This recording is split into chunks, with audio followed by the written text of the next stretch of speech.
Humility అనేటటువంటిది తప్పనిసరిగా అందరికీ ఉండాలి. హ్యూమిలిటీ అనేటటువంటి గుణము అంటే విధేయత, వినయము, అణుకువ అనేటటువంటివి ప్రతి ఒక్కరికి ఉండాల్సినటువంటి అవసరం ఉంది కుటుంబంలో. Humility comes from self knowledge.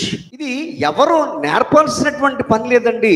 ఎవరికి వారే వ్యక్తిగతంగా కలిగి ఉండాల్సినటువంటి జ్ఞానానికి సంబంధించినటువంటిది.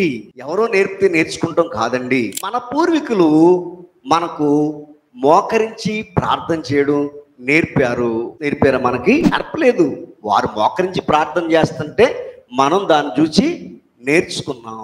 ఇప్పుడు మన బిడ్డలు మోకరించి ప్రార్థన చేసేటటువంటి అనుభవాన్ని కలిగి ఉన్నారంటే వారు కలిగి లేరు. ఎందుకంటే మనం అప్పుడైతే మోకరించాం, కానీ ఇప్పుడు మనం మోకరించలేకపోతా ఉన్నాం. చూసారా, మనము తరాలకు మనం ఏమిస్తున్నాము అనంటే ఏమివ్వడం లేదు. మనం వ్యక్తి యొక్క పరివర్తన అనేటటువంటిది ఇదిగో వినయము, విధేయత అనేటటువంటి ద్వారా అటండి ఆ ఇంట్లో ఉన్నటువంటి వారందరికి వెళ్తుందటండి. యజమాని అలాంటి స్థితి కలిగి ఉంటే యజమానురాలు, బిడ్డలు కూడా అలాంటి స్థితిని వారు కలిగి ఉంటారు.